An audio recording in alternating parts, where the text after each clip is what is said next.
Bueno, en el video de hoy les mostraré los fundamentos para seleccionar pernos y tornillos con carga a fatiga.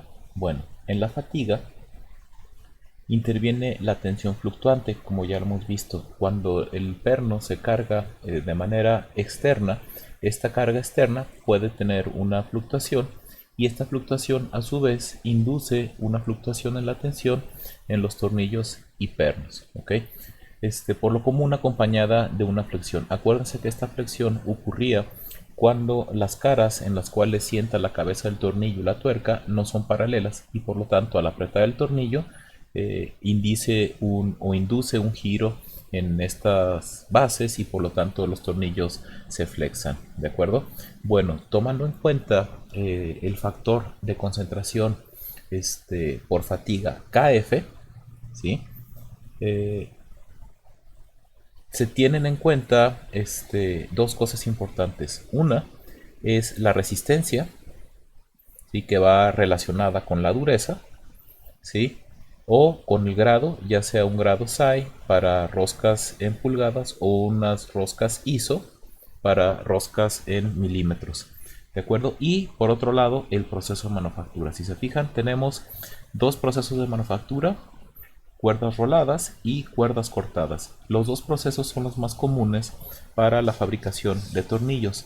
Para la producción en masa es más común tener cuerdas roladas, y las cuerdas roladas se obtienen a partir de la deformación volumétrica de un elemento cilíndrico de acero, ¿sí? Por decir así, unos peines que le dan la forma de la rosca con su diámetro exterior y con el paso y profundidad y diámetro de raíz, etcétera. Pero aquí las roscas roladas se obtienen a partir de una deformación volumétrica, y las cortadas pues es las típicas que se obtienen, por ejemplo, del torno o de una tarraja o de un machuelo, etcétera, ¿no? O sea, en donde el material se corta y se retira para darle la forma a la rosca. Bueno, entonces es importante que ustedes identifiquen qué proceso está hecho su rosca y cuál es el grado o la dureza del tornillo. Por ejemplo, si les dijera que se requiere o se tiene un tornillo métrico de clase 8.8 y se fabricó con cuerdas cortadas, pues entonces el factor de concentración de esfuerzos es 3.8. ¿Por qué? Porque estamos tomando aquí la clase que es 8.8 y mayores, y estoy tomando la columna del proceso que es cuerdas cortadas, y por lo tanto queda el 3.8 como el factor de concentraciones de esfuerzos a la fatiga, ¿de acuerdo? Hay algunas notas importantes que observar, ¿sale? Las cuerdas roladas tienen valores más bajos, KF, si se fijan, respecto a las cortadas debido al endurecimiento por deformación. O sea, al tener una deformación volumétrica hay una inducción de esfuerzos residuales, y por lo tanto la fatiga va a tener menor efecto en esta clase de tornillos debido al proceso de manufactura, ¿no? Otra cosa importante es que si tomamos la comparación de los dos procesos respecto de los de, por decir así, baja resistencia respecto a los de alta resistencia, vemos que los de alta resistencia tienen un mayor número, y esto es porque las cuerdas que son más duras, ¿sí? O los materiales más duros suelen ser más sensibles a las entallas o a las grietas, ¿no? Entonces hay que recordar cuando se vio el tema de fatiga, que se vieron la sensibilidad a la entalla, el Q. Entonces, entre más duro es material, es más sensible a la entalla, y por lo tanto hay que incluir ese efecto de esa sensibilidad en un valor mayor, ¿no? Por otro lado, al momento de calcular el esfuerzo a vida infinita, antes era requerido conocer el coeficiente de superficie, que justamente venía de un proceso de manufactura, como lo vemos aquí. Tanto para cuerdas roladas como para cuerdas cortadas, si el proceso es bueno, o sea, si se maquina bien o es un buen proceso rolado, la calidad en la superficie implica que siempre vamos a considerar un factor de superficie de 1, ¿sale? Hablando de que se tiene una buena calidad comercial. Bueno, ahora se va a mostrar un par de ejemplos de análisis de un perno a resistencia a la fatiga con dos tipos de apriete inicial, un apriete bajo y un apriete alto, ¿de acuerdo? Voy a explicar con más detalle lo que representa esta gráfica, pero bueno, el ejemplo es un perno M10 con paso 1.5 con una clase SAI 8.8 que se instala en una junta en donde la rigidez de las placas o de lo que está apretando es igual a 2 veces la rigidez de los tornillos. La carga externa que se aplica a esa junta oscila entre 0 y 9 kilonewtons. ¿Okay? En el caso 1, la fuerza de apriete inicial son 10 kilonewtons. ¿Okay?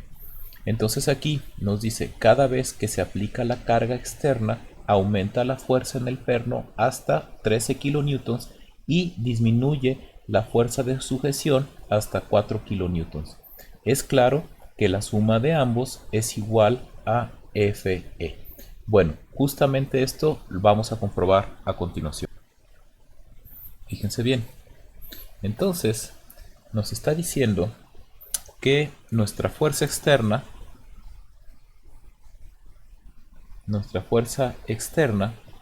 va de 0 a 9 kilonewtons, ¿de acuerdo? Nos está diciendo también que se aprieta inicialmente con 10 kilonewtons y que la rigidez de las placas es 2 veces la rigidez de los tornillos, ¿de acuerdo? Se sabe que la fuerza en los tornillos es igual al apriete, a la fuerza inicial, más KB entre KB más KC por la fuerza externa, y la fuerza de compresión en las placas es igual a la fuerza de apriete inicial menos KC entre KB más KC por Fe. ¿De acuerdo? Entonces, si sustituimos aquí las rigideces, ¿vale? O la proporción de las rigideces, pues tenemos que para el tornillo tenemos la fuerza inicial más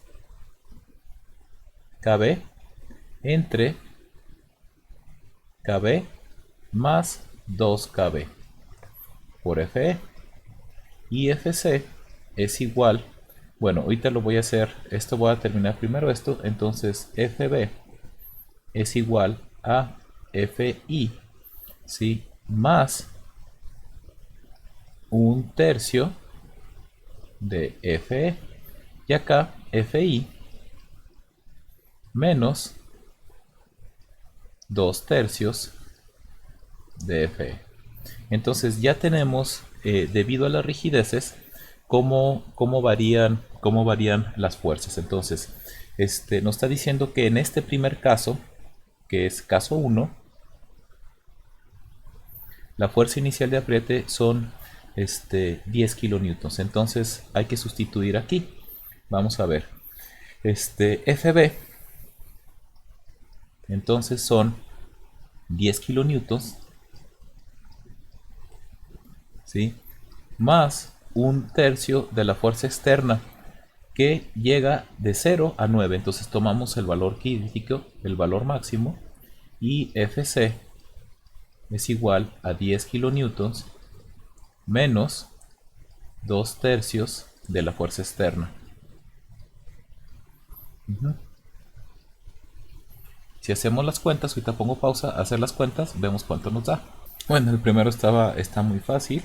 El primero nos da 13 kilonewtons y el segundo nos da 4 kilonewtons. Es importante notar que aquí estamos tomando el valor máximo, ¿sale? De la carga externa. ¿Qué pasa cuando el valor es mínimo? El valor mínimo de la carga externa pues es 0, ¿sale? Porque va de 0 a 9. Entonces la fuerza en el tornillo, si hablamos de un rango, la fuerza en el tornillo va a ir de 10 a 13 kilonewtons. Y la fuerza de compresión en las placas va a ir de 4 kilonewtons a 10 kilonewtons. ¿Sale? Aquí voy a poner paréntesis.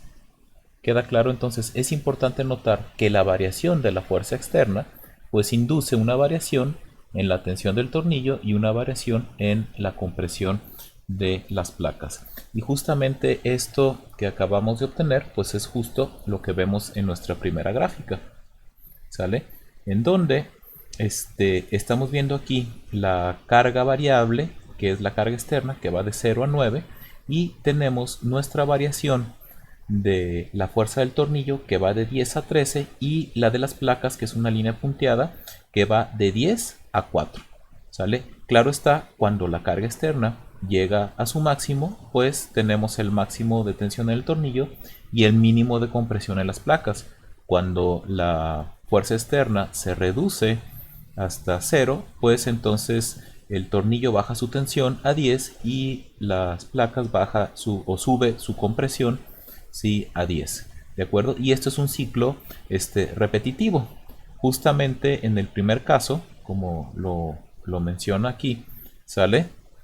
Sí, llegan hasta estos valores, ¿no? Entonces, justo lo que acaba de decir, cuando se elimina la fuerza externa, FB y FC vuelven a su valor inicial de apriete de 10 kilonewtons. ¿Ok? Vamos con el caso 2. En el caso 2 nos está diciendo que la tensión inicial iguala a la resistencia total de la cedencia. ¿Sale? Nos dice que está en la tabla 10.5, en donde el esfuerzo de cedencia son 660 megapascales y el área efectiva son 58 milímetros cuadrados de la tabla 2. En este caso, la fuerza de apriete resulta en 38.3 kilonewtons. Bueno, hay que notar de dónde sale todo esto, ¿no?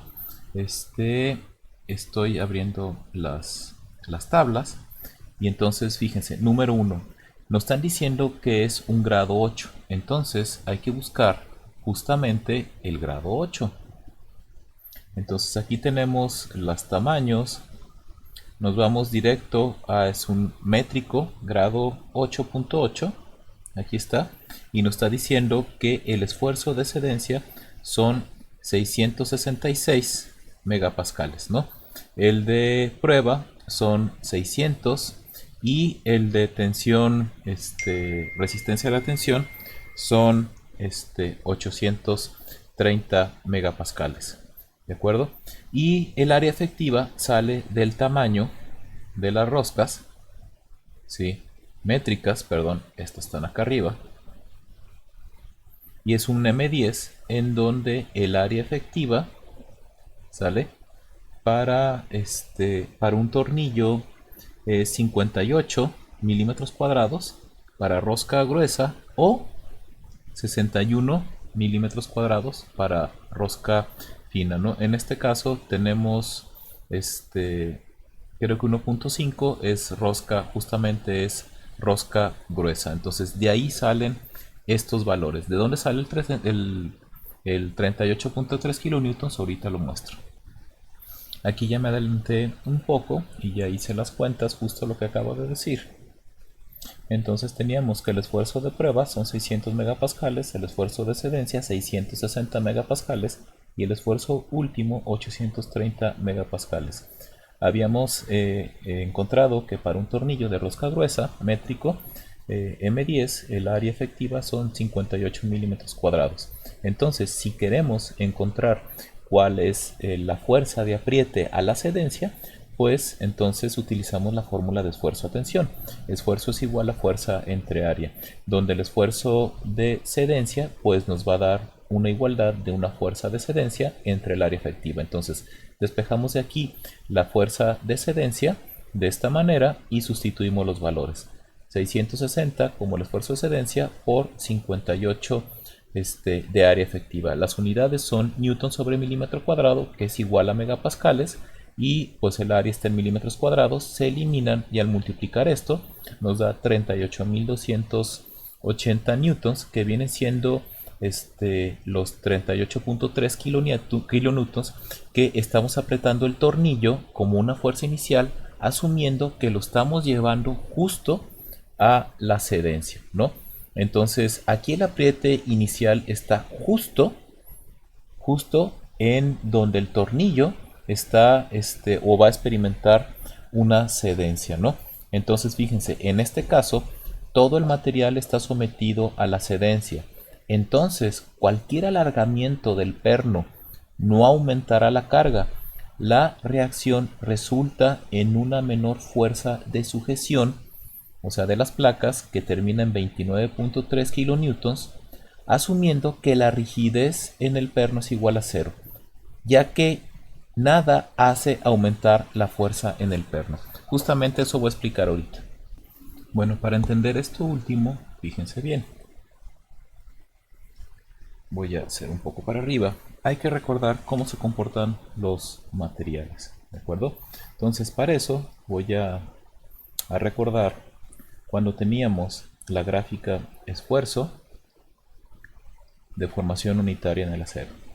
Si recuerdan, siempre los materiales, o en particular el acero, tienen una zona lineal, luego se tenía un límite de proporcionalidad, un límite elástico y venía algo que es cedencia. Aquí la estoy poniendo exagerado, ¿sale? Y luego venía un endurecimiento por deformación hasta que se tenía la fractura, ¿de acuerdo? Entonces este punto, o este de aquí, pues se conocía como el esfuerzo de cedencia, ¿sale? Aquí, en la cedencia, la deformación aumenta. Si se fijan, la deformación aumenta, se incrementa, cambia su longitud, pero no hay un incremento en la fuerza o en el esfuerzo, ¿sale? Entonces, tal cual, cuando hablamos de que un material entra en cedencia, ¿sale? Significa, ¿sale? En pocas palabras, que su rigidez o que no aumenta la fuerza respecto de la deformación. Y esto podría interpretarse también como que su rigidez es cero. Recordando un poquito el concepto de rigidez, por ejemplo, la rigidez en un resorte o la constante de rigidez, pues era esto, ¿no?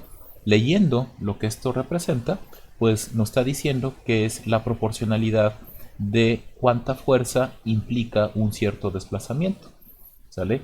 Cuando hablamos en términos de una barra prismática, la rigidez termina siendo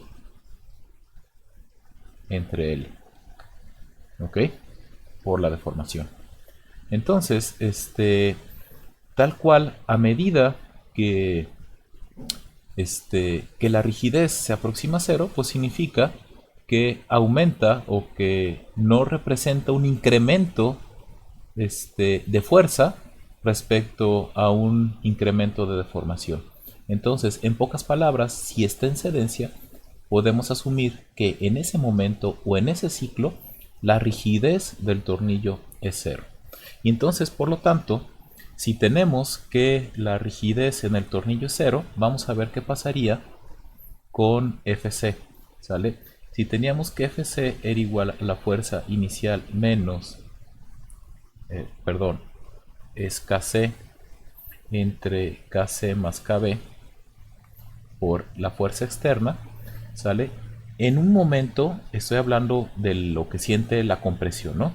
Las placas. Entonces, durante ese ciclo en donde al aplicarle una mayor fuerza, ¿sí?, el tornillo cede, pues esta rigidez termina siendo 0 y esto termina siendo 1. Entonces, en ese ciclo, la fuerza de compresión en las placas termina siendo la fuerza inicial menos la fuerza externa, ¿no? Entonces la fuerza inicial, si recordamos, era en este caso 38.3 kilonewtons y la fuerza externa máxima era 9 kilonewtons. Entonces la fuerza de compresión en ese primer ciclo pues se va a 29.3 kilonewtons. ¿Ok? Es importante notar una cuestión, ¿sale?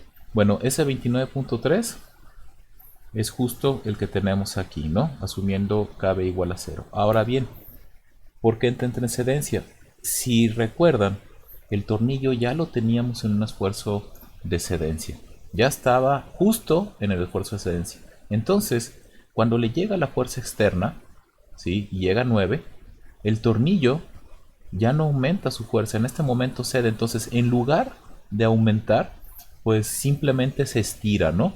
Entonces hay que tomar este punto de aquí donde está la manita, como justo el punto en donde el material llegó a la fuerza externa llegó a su fuerza o a su valor de 9 kilonewtons, que es justo cuando las placas bajan a su valor de 29.3, ¿no?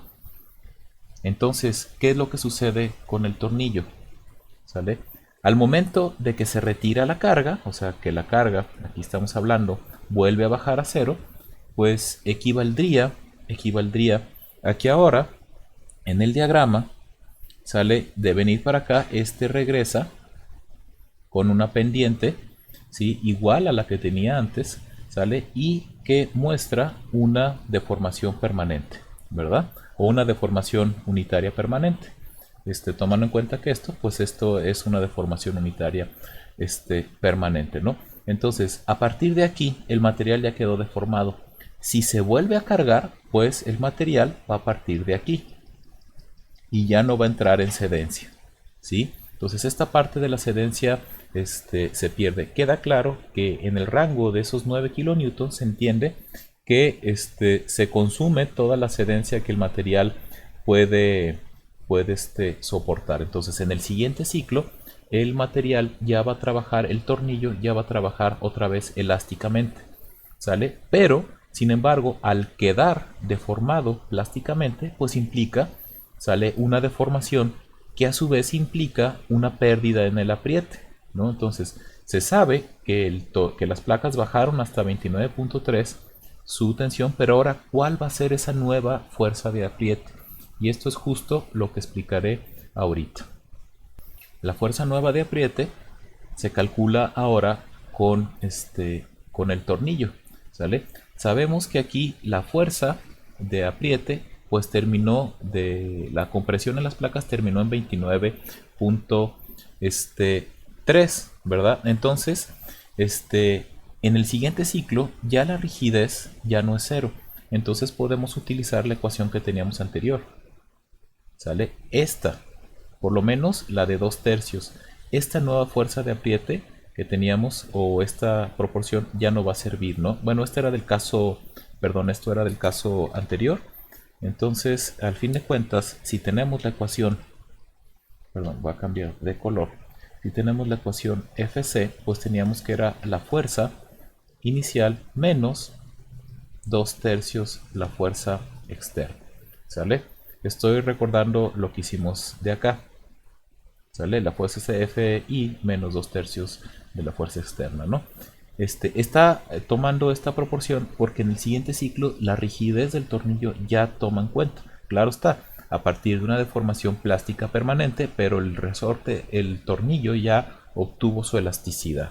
¿De acuerdo? Entonces, esta fuerza del tornillo, o esta, perdón, fuerza de compresión en las placas, pues es 29.3 kilonewtons, ¿no?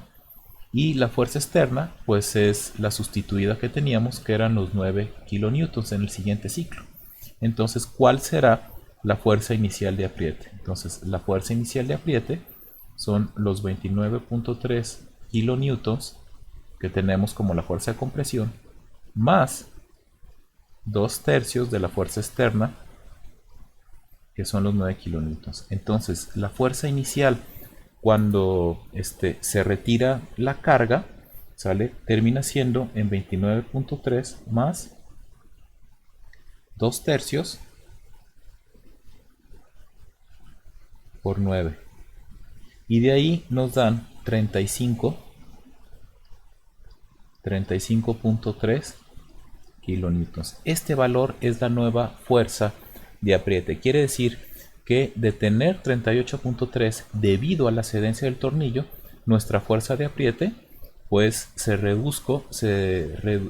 disminuyó hasta tener 35.3, y esto fue debido a una deformación plástica en el tornillo. ¿sale? Como se muestra aquí, ¿no? Entonces justo es el siguiente punto que nos dice, cuando se retira la carga, el perno se relaja, se encoge, ¿sale? Ya lo habíamos visto. Y esta relajación es elástica y por lo tanto los cambios ya son controlados otra vez por KB y KC. O sea, el resorte estaba, el tornillo estaba tensionado ya en cedencia con una formación plástica, pero cuando quitas la carga de esa deformación tiene un regresa, ¿no? Ya esa fuerza se le quita y el resorte intenta contraerse, perdón, el tornillo intenta contraerse, ¿sí? Y por lo tanto la rigidez ya vuelve a trabajar. Entonces, de esa manera dejamos como nueva carga inicial los 35.3 kilonewtons que acabamos de calcular. Bueno, ¿y qué pasaría entonces con el tornillo? Venga, entonces fíjense bien. Si queremos analizar el tornillo, porque lo que analizamos fue las placas, vamos a ponerlo aquí. Entonces, esta era la fuerza inicial de apriete, esta es la fuerza de las placas, pues entonces los tornillos o el tornillo sería así. La F del tornillo sería ahora esa fuerza inicial de apriete, que es 35.3 kilonewtons, ¿sale? Más un tercio de la fuerza externa, que siguen siendo los 9 kilonewtons. Entonces, la fuerza del tornillo máxima que va a sentir justamente es 35.3 más 3, ¿no? 3 kilonewtons. Entonces justamente vemos que es donde vemos partido. Entonces es 38.3 kilonewtons. Quiere decir que el tornillo ahora va a sentir una fuerza que va de 35.3 kilonewtons a 38.3. Si se fijan, este valor justamente es la fuerza de cedencia, ¿sale? Si le aplicáramos, ¿sí?, una mayor fuerza externa, pues bueno, implicaría que el tornillo se volviera a deformar plásticamente y por lo tanto el apriete volvería a cambiar. Entonces, mientras que el tornillo no rebase esta fuerza, pues entonces el apriete se va a seguir manteniendo en 35.3 como apriete inicial o cuando la fuerza externa no está presente, y cuando la fuerza externa se aplica en su máximo 9, pues el tornillo va a llegar a tener una fuerza justo a la cedencia que tenía antes. Y esto, pues bueno, de nueva cuenta se ve en esta gráfica, ¿no? Si se fijan, el tornillo, ok, aquí se perdió el apriete, pero en los siguientes ciclos, pues bueno, vuelve a subir hasta 38.3 y así va a variar de 35.3 a 38.3, mientras que las placas, ¿sí?, van a variar su compresión de 35.3 a 29.3. Bueno, de esta parte sería todo. Vamos a seguir con más del problema en un momento. Bueno, ahora veremos qué es lo que sucede con los esfuerzos, pero ahora en una zona muy particular, que es la raíz de la rosca. ¿Ok? Bueno, si recordamos, aquí voy a seguir con las anotaciones, sabemos que el esfuerzo axial pues igual a la fuerza que sentiría el tornillo de apriete inicial entre el área efectiva, ¿de acuerdo? Entonces, si tenemos que el tornillo se aprieta a 13 kilonewtons, o recordando hasta cuánto llega, a ver, vamos a ver, vamos a movernos un poco para recordar, la fuerza del tornillo llega hasta 13 kilonewtons, ¿sale? Y tiene un área de 58 milímetros cuadrados. Entonces, ok, 13 kilonewtons sería la fuerza máxima, o hablando de cuánto se aprieta, o bueno, hay que entender que va desde 10 hasta 13, ¿no? Entonces ahorita simplemente lo calcularía con 13, simplemente para hacer un ejemplo, ¿no? Y aquí tenemos 58 milímetros cuadrados. Esto da como resultado 13.000 entre 58 da 224 megapascales. Ok. Bien, ahora bien, ¿cómo se calcula? ¿En dónde está? Si viéramos la rosca, aquí voy a hacer una sección, digamos, de la rosca. La estoy haciendo muy aguda. Claro está, por acá va el centro, ¿cierto?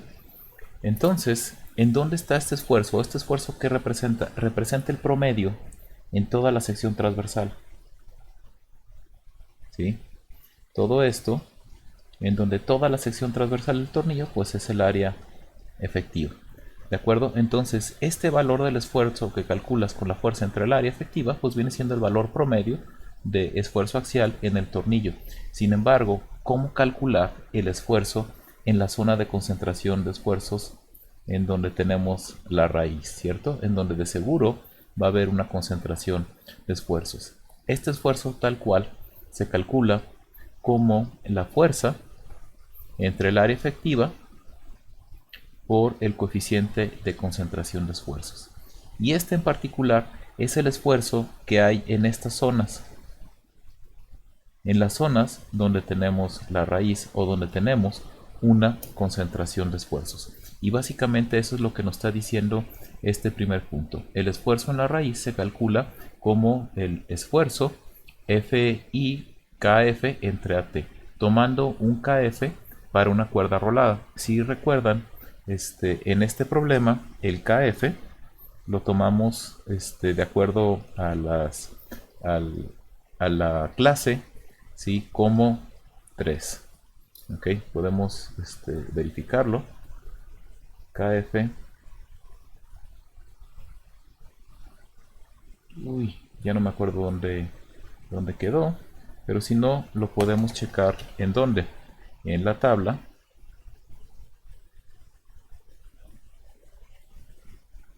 Acá, perdón.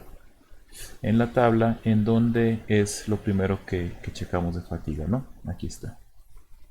Sí, era una clase métrica de 8.8 y cuerda rolada. Entonces el KF es 3. Bueno, el siguiente punto nos dice, en el caso 1, al aplicar inicialmente la carga externa, FB aumenta a 13 kN, como ya lo habíamos visto, donde se ha calculado para la raíz de la cuerda, ¿sí? 672 megapascales de esfuerzo estático.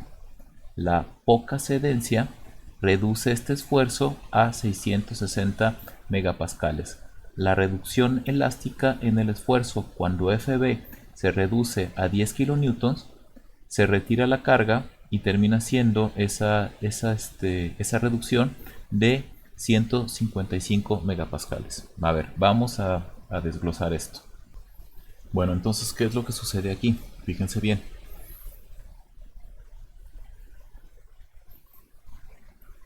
Si analizamos entonces, ¿cuál sería el esfuerzo en la raíz? Cuando hablamos del esfuerzo en donde, en esta zona, hay que multiplicarlo por el factor de concentración de esfuerzos. Entonces, el esfuerzo en la raíz sale cuando está aplicada la carga externa, que el tornillo llega a 13.000 kilonewtons, a 13 kilonewtons, pues entonces serían los 224 megapascales por 3. Y eso nos da como resultado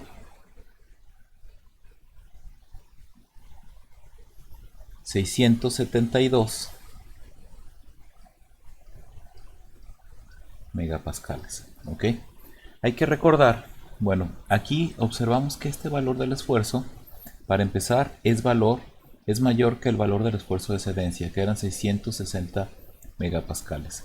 Entonces, ¿qué es lo que está sucediendo realmente? ¿Sí?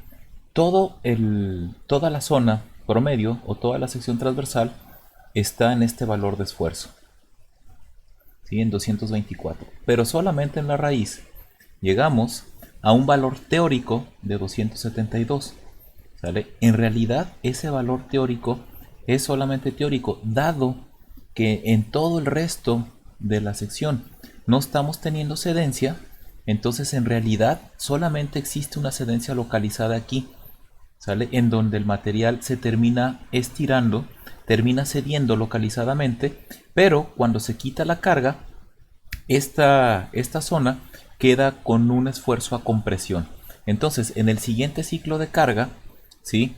El esfuerzo que termina llegando aquí es justamente el límite de 660 megapascales. ¿Sale? Aquí les recomiendo que repasen la cuestión de los esfuerzos residuales.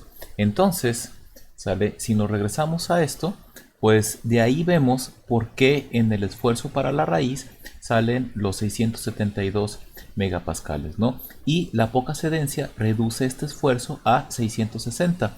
Esta poca cedencia, pues bueno, está relacionada con que en la raíz hay una cedencia localizada que induce un esfuerzo residual que no deja que el esfuerzo suba más allá de 660 megapascales, ¿no? Ahora, la última parte de este punto, la reducción elástica en este esfuerzo, cuando FB se reduce a 10, ¿sí?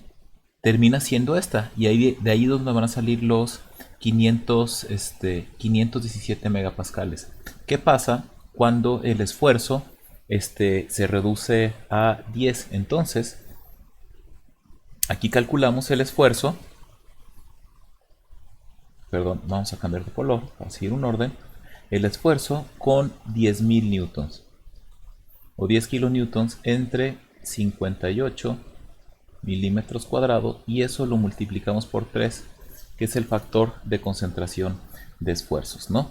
Entonces aquí el rango que tendría la variación del esfuerzo pues sería el teórico de 672 megapascales cuando está aplicada la carga, y cuando se quita la carga externa pues son los 10.000 por 3 entre 58, y eso nos da los 517 megapascales, ¿de acuerdo? Ahora, ¿cuál es el rango o en estrictamente hablando, si queremos sacar el esfuerzo de amplitud o el rango que va de aquí hasta acá?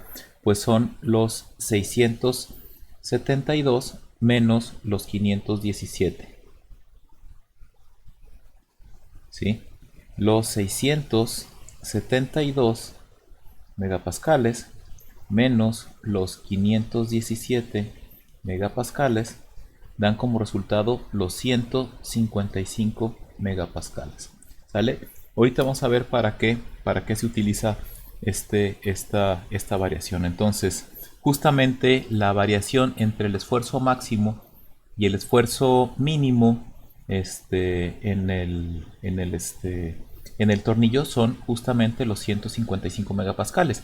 Quiere decir que de aquí ya pudiéramos encontrar que el esfuerzo de amplitud en el tornillo pues serían esos 155 entre 2, que serían los 77.5. Ahorita vamos a ver para qué funciona esta parte. Entonces fíjense bien, la variación del esfuerzo en la raíz de la rosca correspondiente a la línea del caso 1, ¿sí? En la figura 10.34b, que viene siendo esta, es la misma fluctuación que se presenta en el caso 2, ¿sale? A ver, un poquito regresando a la figura para que vean que es la misma variación en donde se tienen los dos. Si se fijan, voy a acercarme, ¿ok?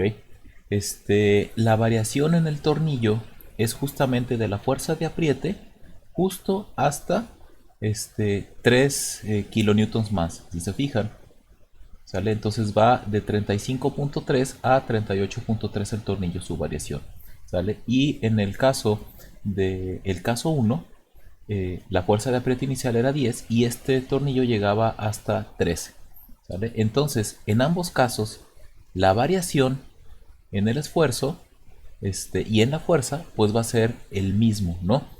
Hablando de la raíz, claro está, en el caso 1, el esfuerzo promedio está muy por debajo del esfuerzo de cedencia, ¿sale? Pero en el caso 2, el esfuerzo en el tornillo promedio está justamente en la cedencia. Sin embargo, Sin embargo, aquí la diferencia es que hablando solamente de la raíz, en ambos casos el esfuerzo máximo corresponde al esfuerzo de cedencia.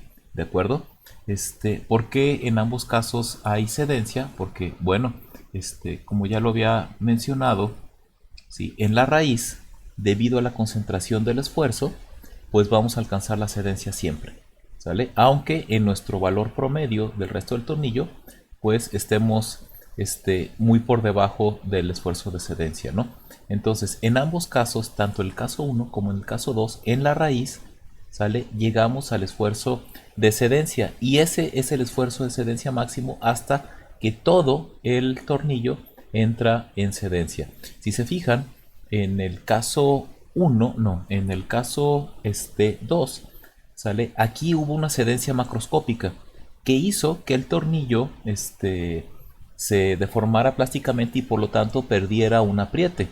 Sin embargo, después del primer ciclo en donde ya se dio, no vuelve a alcanzar la cedencia. Entonces, en ambos casos, ¿sí? En ambos casos, el esfuerzo máximo en la raíz corresponde al esfuerzo de cedencia, ¿no? Y a partir de ese esfuerzo de cedencia, pues va a bajar justamente la cantidad de los 155 megapascales. Ok, por lo tanto, ¿sí? Si ambos casos presentan la misma variación, entonces, ¿sí? Los dos casos se pueden representar con el mismo punto en un diagrama de esfuerzo medio respecto a esfuerzo de amplitud, que es el punto 2 aquí. Si podemos ver, aquí estamos viendo una sección de un diagrama de vida constante en donde tenemos dos puntos importantes, que es el esfuerzo de cedencia 660 y el esfuerzo último. Acuérdense que el diagrama de vida constante se graficaba desde tener un esfuerzo medio igual a 0 cuando teníamos ciclos completamente invertidos, calculado a partir del sigma n con el esfuerzo de Moore, que es el esfuerzo último entre 2, por los tres coeficientes. Esto da como resultado los 373 megapascales. Y la línea de vida infinita va de los 373 megapascales a el esfuerzo último de 830, ¿no?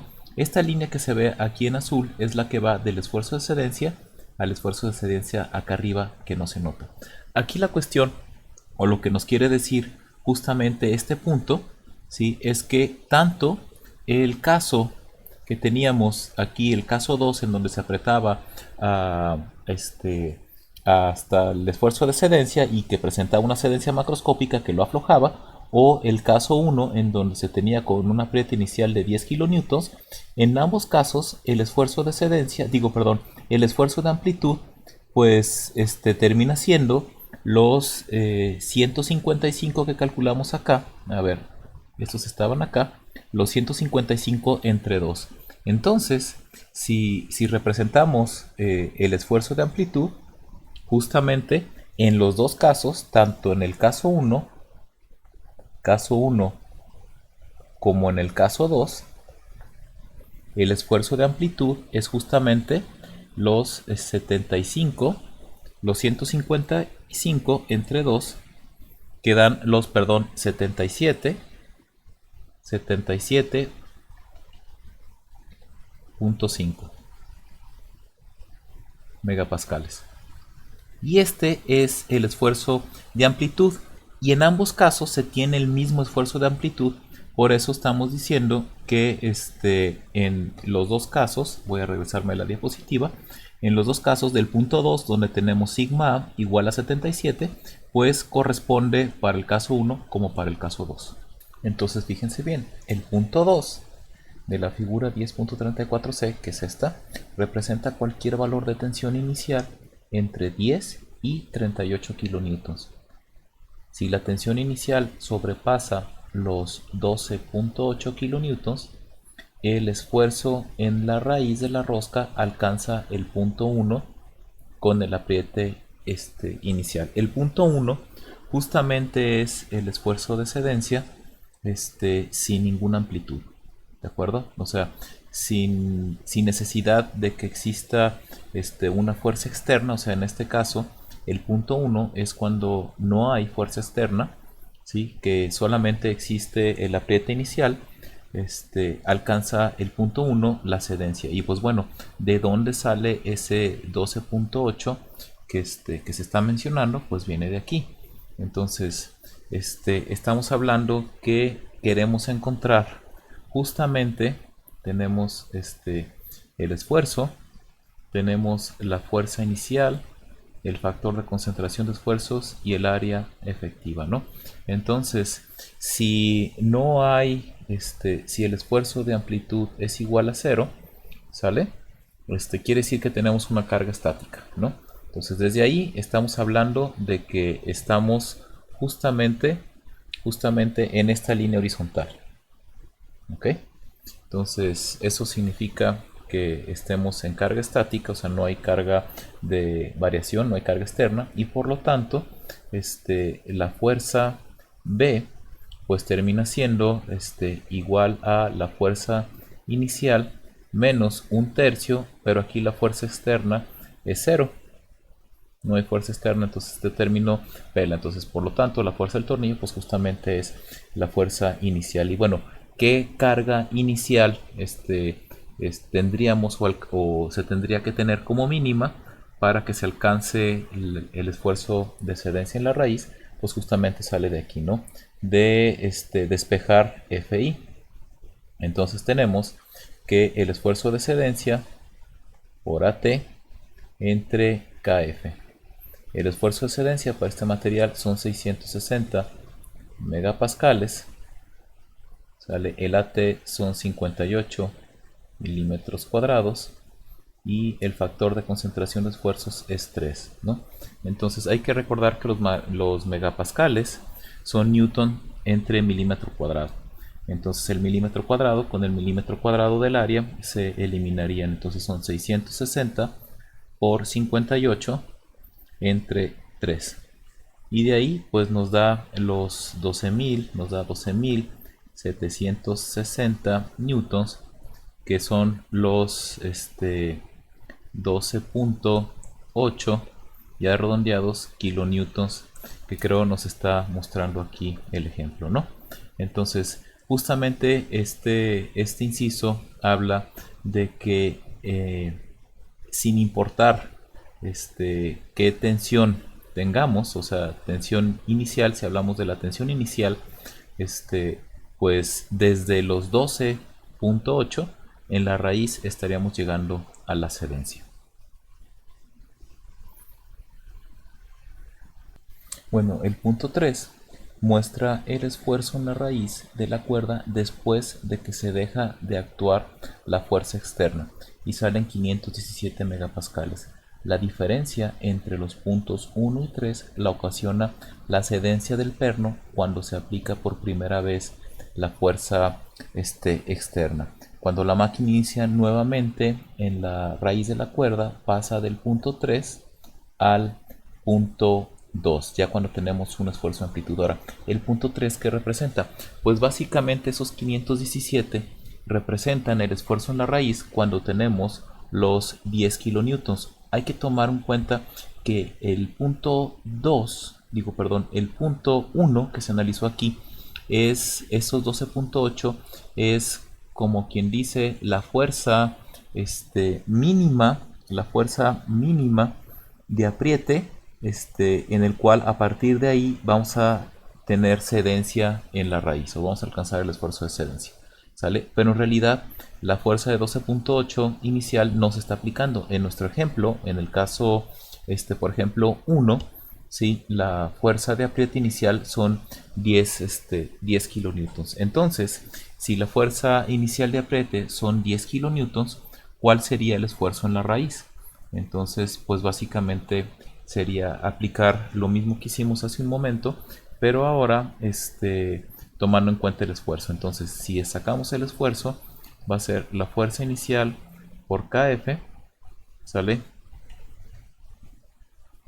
KF entre AT. Entonces, la fuerza inicial hablamos de que son los 10.000 newtons por 3 entre los 58 milímetros cuadrados. Y esto, si hacen la cuenta, son 10.000 por 3 entre los 58. Y esto justamente nos da esos 517 megapascales. ¿Ok? Entonces, si se fijan, estos 517 se representan como el valor en la raíz, ¿sí? Cuando no hay carga externa, o sea, cuando el esfuerzo de amplitud vale 0. Entonces, al momento de que aplica la carga externa, pues va a haber un esfuerzo de amplitud que está aplicando y oscilando la carga externa, pues está teniendo un esfuerzo de amplitud en donde del punto 3 se va al punto 2, justamente como nos está indicando esta última parte del inciso. Ahora bien, el factor de seguridad con respecto a la falla por fatiga es 130 entre 77.5, que nos da 1.677.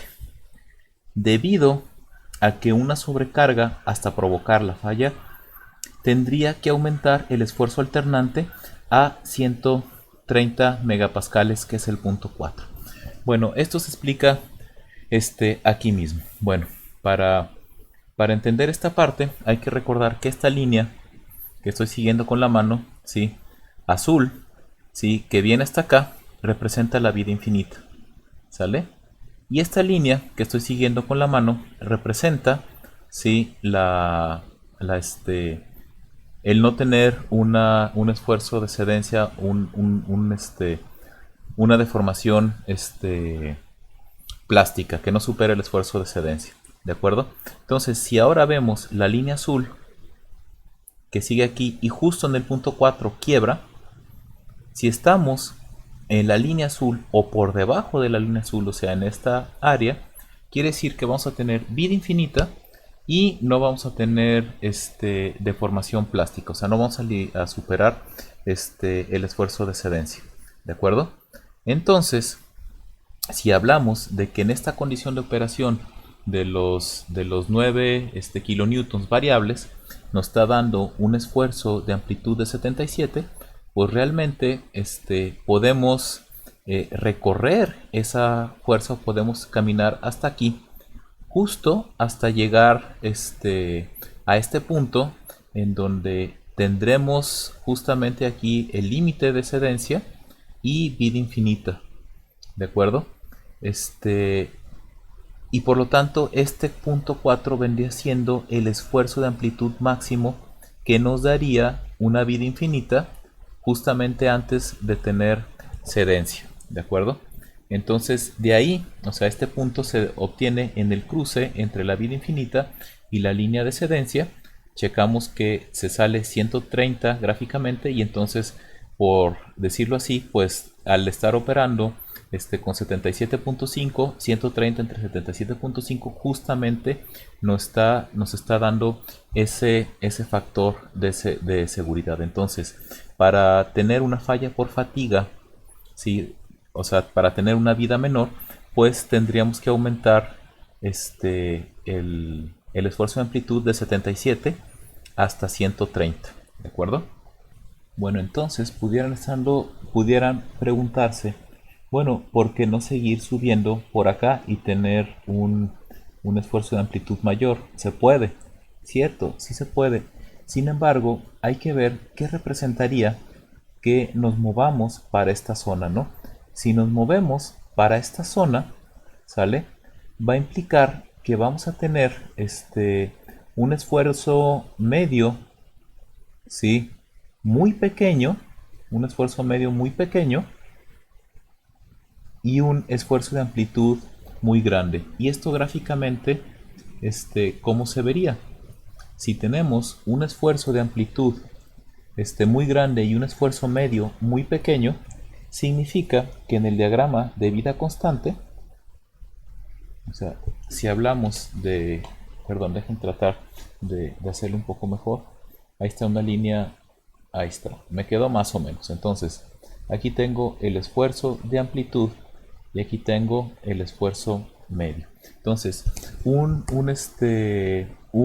valor, ¿sí?, de esfuerzo medio muy bajo, sale, y un valor de amplitud muy alto, ¿sí? O sea, ando por acá en ese diagrama, implicaría un comportamiento en donde tengo un valor de esfuerzo medio, muy bajo y una amplitud muy alta.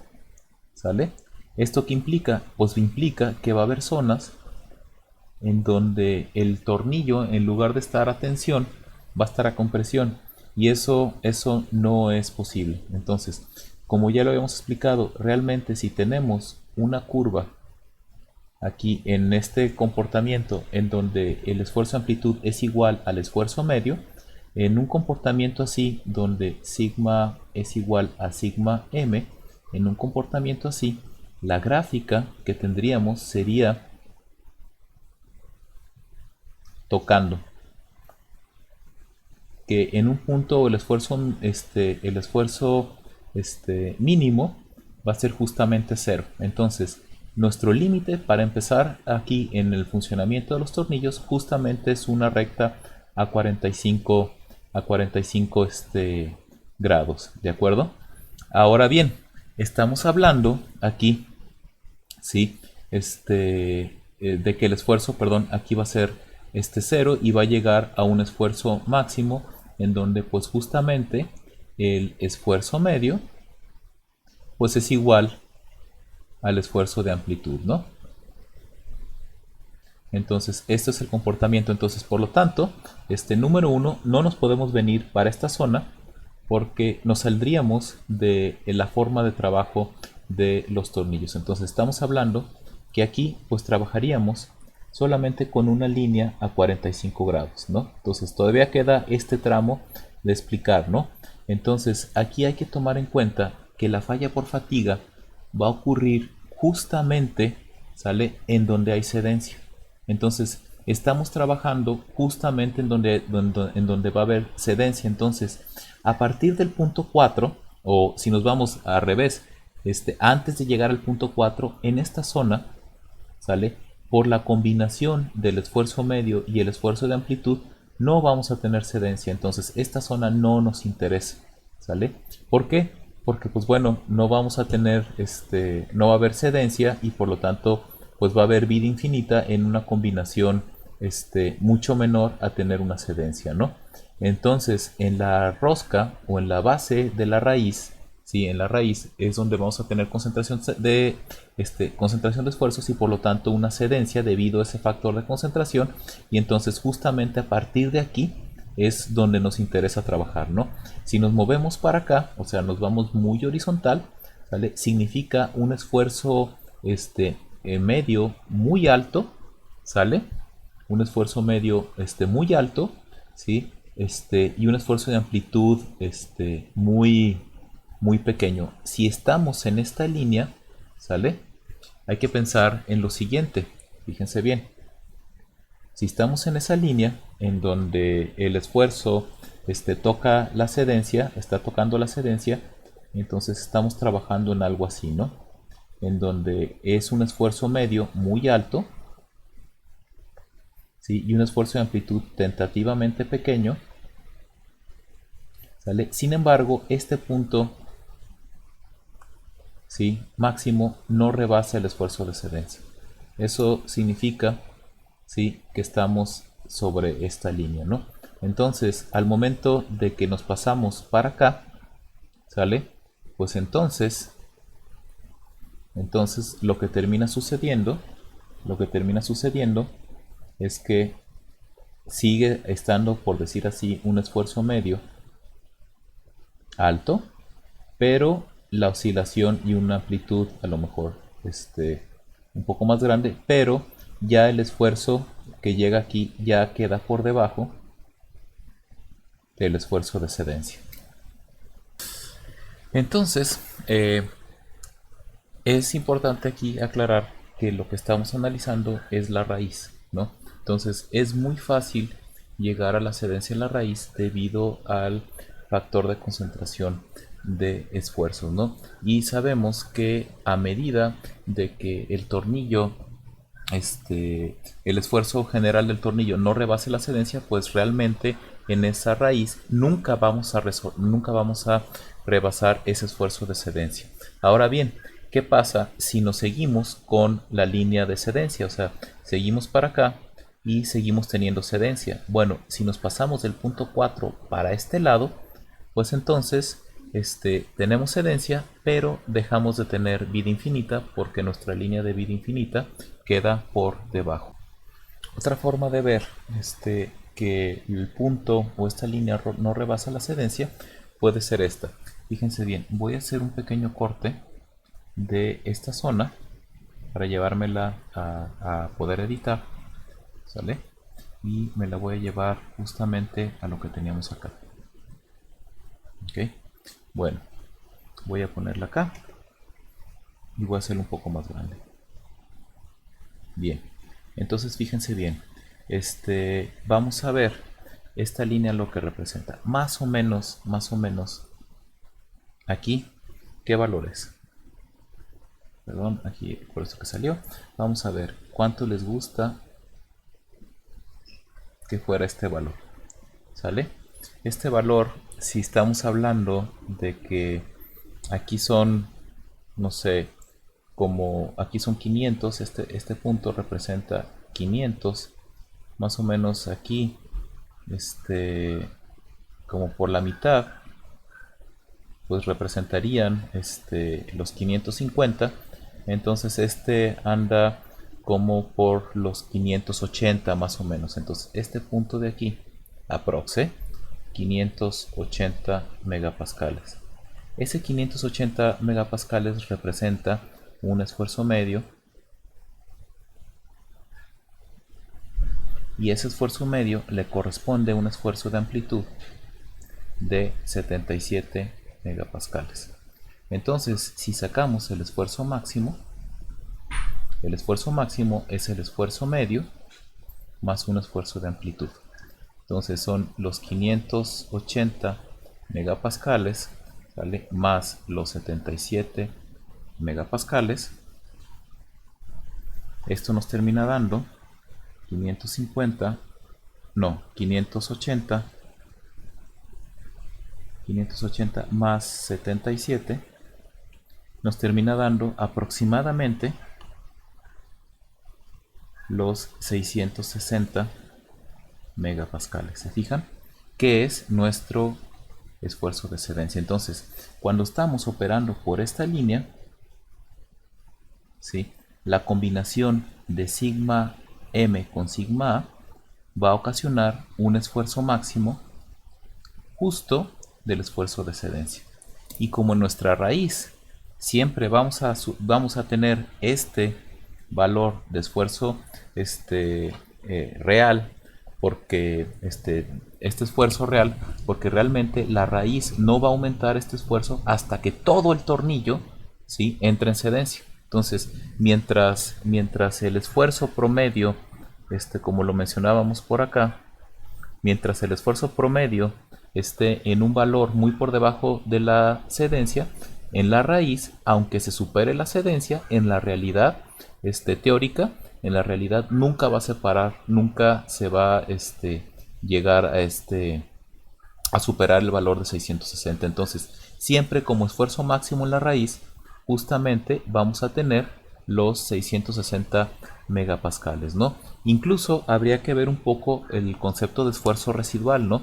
Entonces, habíamos dicho que el esfuerzo de doble amplitud, ¿se acuerdan? El 2 sigma que nos terminó dando los 155 megapascales, pues entonces en la realidad, cuando se retira la carga, en la realidad, este valor de AA, el esfuerzo mínimo, en la raíz, pues vendrían siendo los 660 megapascales menos los 155 megapascales. Entonces, realmente el esfuerzo mínimo que va a sentir la raíz, ¿sale?, van a ser los 505 megapascales. Y esto es debido por un esfuerzo residual. Pero yo creo que con esto ya queda más claro lo que representa esta línea y cómo la combinación entre un esfuerzo medio y un esfuerzo de amplitud, pues bueno, no debe de rebasar el esfuerzo de cedencia, ¿sale? Bueno, ya solo por hacer una pequeña aclaración respecto a esto último, Aquí sumé 660, pero en realidad la suma sería 657. Aquí el punto que quiero que tomen en cuenta es que el esfuerzo máximo, si nos vamos por esta línea, justamente es la suma del esfuerzo medio con respecto del esfuerzo de amplitud. El que hayamos leído 580, pues bueno, es un valor aproximado que obtuvimos a partir de la lectura gráfica directa de esta curva, ¿no? Pero en realidad el punto que está sobre esta línea, pues bueno, claro está, representa que el esfuerzo máximo justamente va a ser la suma del esfuerzo de amplitud con respecto al esfuerzo medio, y por lo tanto, pues si se fijan, nos dio muy aproximado al esfuerzo de excedencia. Ok, bueno, la siguiente punto, el punto 4, ¿sí? Corresponde un poco ya a lo que hemos visto del punto máximo, ¿no?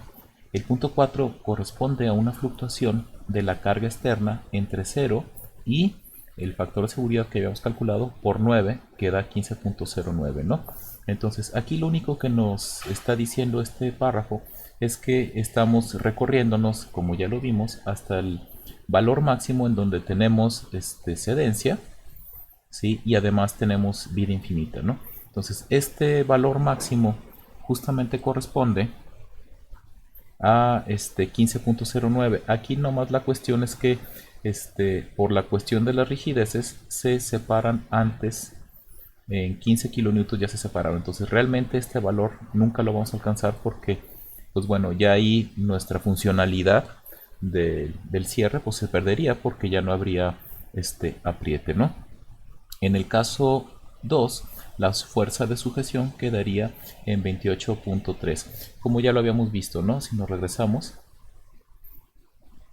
a 29.3. Ok, bueno, hay que tomar en cuenta las variaciones debido al comportamiento real del esfuerzo y la deformación unitaria. Bueno, ahorita voy a revisar un poco este valor.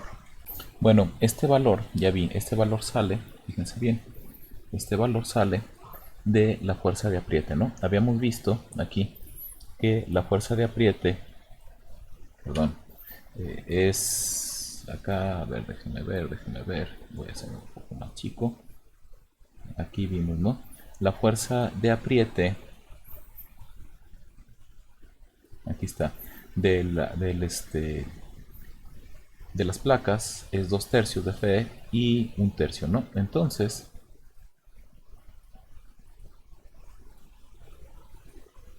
ok, quedaría algo así, ¿no?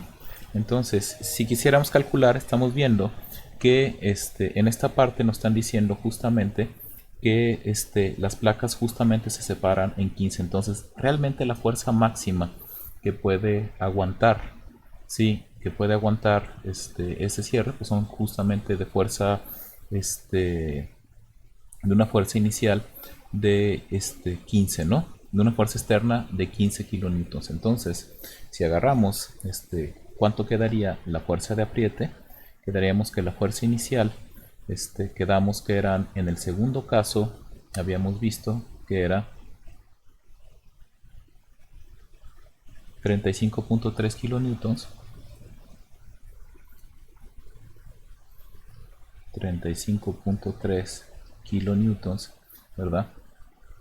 Menos 2/3 de la fuerza externa, y si hablamos de 15 kilonewtons, ¿sale? Cuando se aplica esta fuerza externa, ¿cuál sería la fuerza de apriete?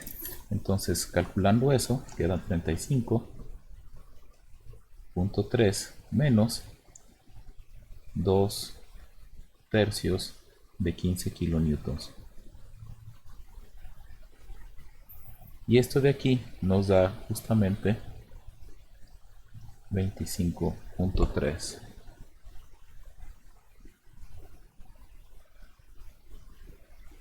25.3 kilonewtons.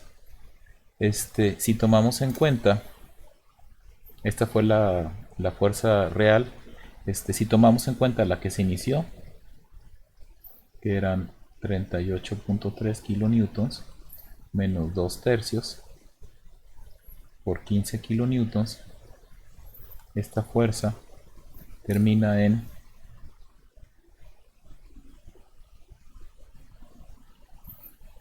28.3. Entonces simplemente nada más aquí ignoro porque lo calcularon con esta fuerza de apriete. Si esta fuerza de apriete inicial se pierde en el primer ciclo, ¿no? Entonces, bueno, pero meramente de ahí salen, de ahí terminaría saliendo este valor de aquí, de 28.3. ¿De acuerdo? El de 15, las placas se separan en 15, pues bueno, ahí sabemos que si tenemos una fuerza digamos en las placas, ¿sí? E igual a cero, es cuando la presión se reduce, ¿no? Entonces, ¿qué fuerza externa haría que eso se afloje? Pues bueno, tomando en cuenta cualquiera de estos dos valores, ¿sí? De una fuerza de apriete, pues podemos calcularlo, ¿no? Entonces, si es Fc, tendríamos 35.3 kilonewtons menos 2 tercios de una fuerza externa que no conozco igual a cero, ¿no? Entonces de ahí, con una fuerza externa, si el apriete inicial quedó en 35.3, pues entonces sería 35.3 por 3 entre 2.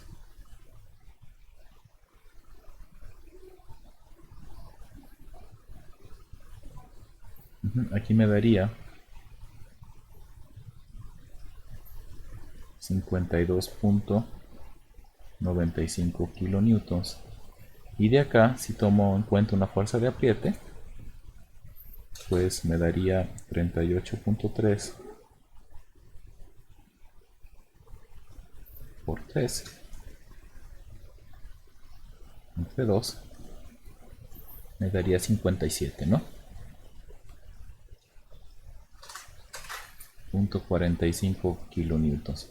¿Qué pasa si ahora agarro una fuerza de apriete de la que tenía, que eran 10 kilonewtons, menos 2 tercios de Fe, y esto es igual a 0, ¿no? Entonces, ¿cuál es la fuerza externa necesaria para perder la compresión en las placas?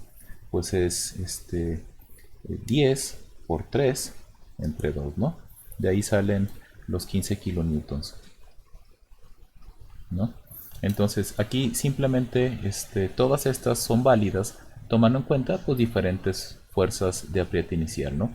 Entonces, si nos regresamos acá, cuando vemos aquí que el punto 4 corresponde a una fluctuación de la carga externa entre 0 y 15.09, o sea, multiplicando la fuerza externa que teníamos de 9, pues entonces con 15 kilonewtons, ¿sí?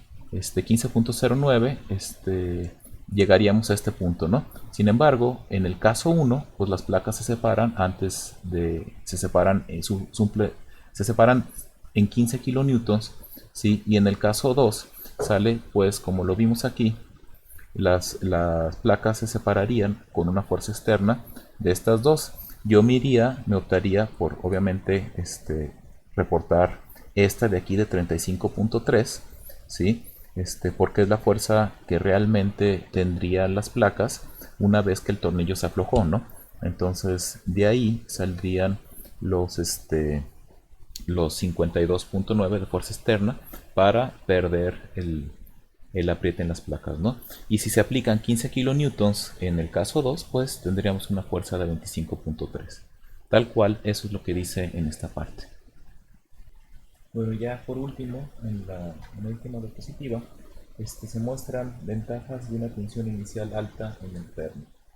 Bueno, se recomienda llegar a una fuerza de apriete inicial que sea proporcional a la carga o al valor del esfuerzo de prueba, en lugar de llegar casi a la cedencia. Ya vimos lo que implica que se llegue a la cedencia en un apriete inicial, y esto implicará que en el primer ciclo de carga externa, pues el tornillo se deforme plásticamente y se termine aflojando, ¿no?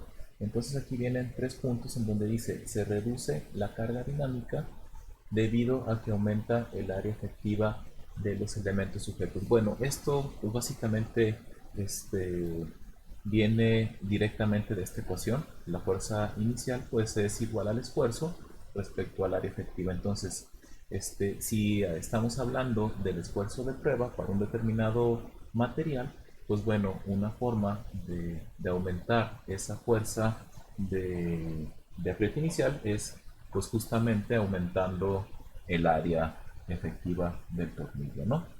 Se logra una máxima protección contra las sobrecargas que ocasionan la separación de la junta. Bueno, recuerden que entre mayor fuerza inicial de apriete, pues al inicio vamos a tener una mayor fuerza de compresión que es igual a la fuerza de tensión del tornillo. Entonces, cuando llega una fuerza externa, sale la fuerza externa que se debe de aplicar para separar las placas, pues debe ser mayor con una fuerza inicial de apriete mayor, ¿no? Se obtiene protección máxima contra el aflojamiento de la rosca. Claro está, al tener fuerzas de apriete altas, ¿sí? Lo que implica es que vamos a obtener mayores normales que con los coeficientes de fricción pues van a implicar mayores fuerzas debido a la fricción y por lo tanto una mayor resistencia a los aflojamientos, ¿no? Entonces básicamente son esas las cosas o las ventajas de un alto apriete, tomando en cuenta nada más la cuestión de la carga externa y cómo esta carga externa pues, produce una variación en la, este, en la tensión del tornillo que se traduce en un esfuerzo de amplitud y claro está en un esfuerzo medio. La combinación de ambas, pues bueno, hablando en términos de la fatiga, pues implica una concentración de esfuerzos en la raíz, ¿no? Y esta concentración de esfuerzos en la raíz por el coeficiente de concentración de esfuerzos, pues es muy simple o muy fácil que llegue de, al valor del esfuerzo de excedencia, ¿no? Y entonces pues ahí vamos a tener efectos residuales, ¿sí? Y justamente en las raíces es donde la excedencia pues va a actuar, ¿no? Bueno, lo que seguiría en el curso sería la solución de este problema, pero este problema ya lo resolvimos en clase, ¿no? Básicamente es aplicar esto, obtener de, el diagrama de vida constante de un tornillo, ¿sí? Y medir este esfuerzo de amplitud, ¿no? Bueno, esta solución tal vez la deje para otro problema. Por ahora, aquí se acaba el video.